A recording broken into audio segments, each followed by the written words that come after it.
So guys, kayo na lang kung maghusga kung naging successful ba o naging failed ang ating DIY. Hi mga ka-Charchar, Jimmy here.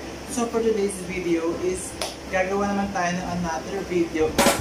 DIY na naman po ang gagawin ko. Pero hindi siya pagkain guys, kundi DIY colored phone case using crepe paper. Trending na siya dati pero gusto ko siyang mag-try kung legit nga ba na kukulay talaga dito sa mga lumang phone cases na ito. Ayan siya guys. Itong mga tsakang case na to, ibibigyan natin siya ng bagong buhay at bagong kulay.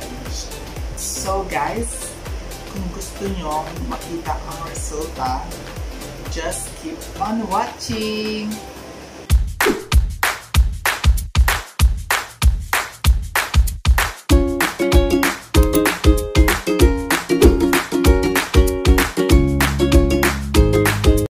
And guys, mag-start na tayo. Siyempre, dapat may mga kagamitan tayo tulad ng crepe paper.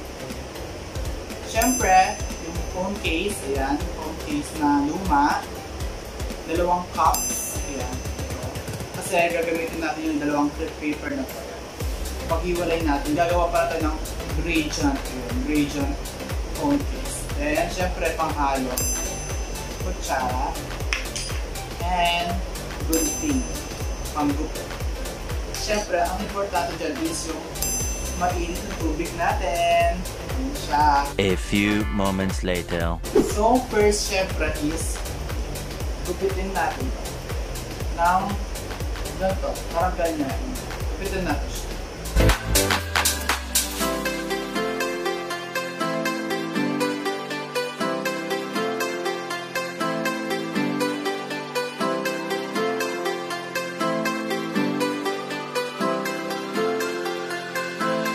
Baka pwede na ito.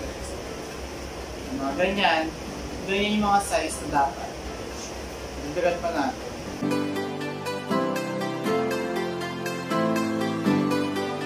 Then ito naman, yung red.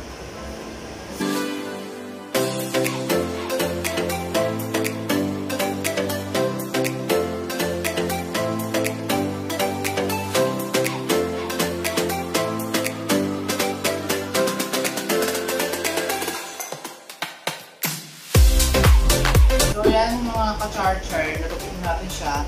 Then ilagay natin siya sa mga baso.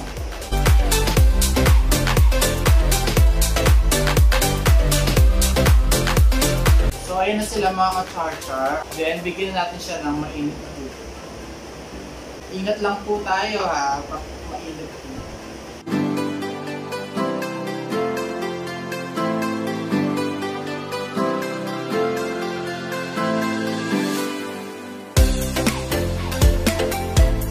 Parang pwede na to.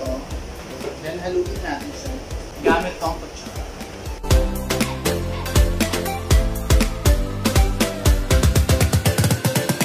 Dagdagan pa natin siya.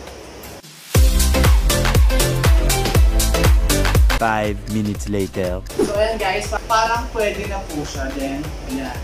Handanin na po yung ating phone cases. Red sa taas, dito ba? Tapos blue sa ilalim. Para may gradient effect na. So, let's start. Sana makita nyo guys yun siya.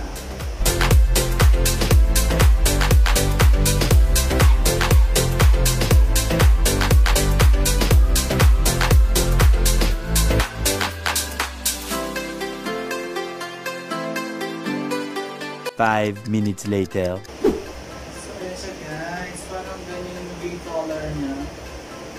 Kuha lang tayo ng tissue para matanggal yung excess. A few moments later.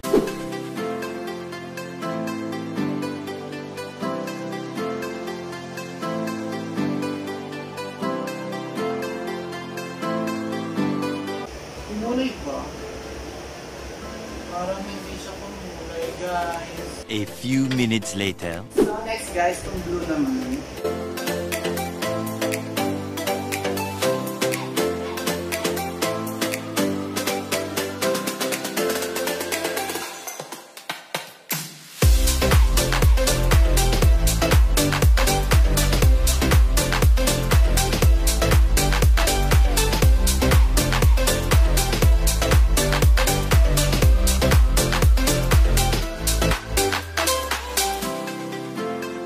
1 hour later.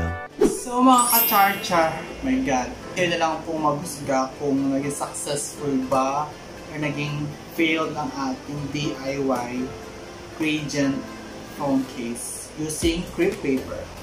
So ito siya ang ating kinalabasan. Tinen! So ayan po siya guys. Ayan. Mas makulay po yung blue kaysa sa red. Ayan siya guys.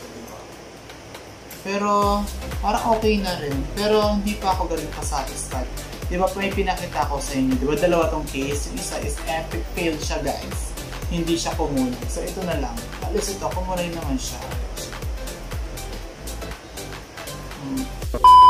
So pwede na siya guys. Ayan. Pero kung gusto nyo talaga is makulay, yung blue na lang yung bilhin nyo guys. I-blue nyo ng full. Kasi sa gradient. Kasi yung red diba? O, diba? Kita nyo talaga. Hindi siya kumulay. Yung blue, yung color blue lang kumulay. So, ayan po siya. Ang ating kalalabasan. Hindi ko siya matatry sa phone ko kasi nga, yan. Yun yung ginagamit kong pang vlog. Yung phone ko mismo. So, picture-picture na lang. So, kayo mga ka-Charchar, itry na rin malay niya sa inyo maging successful. Di tulad sa agad naging epic fail. So, ayun nga yung video natin for today mga ka-Charchar. Don't forget to like and subscribe to my YouTube channel and i-follow nyo ako sa mga social media accounts ko. Thank you for watching mga ka-Charchar. Bye!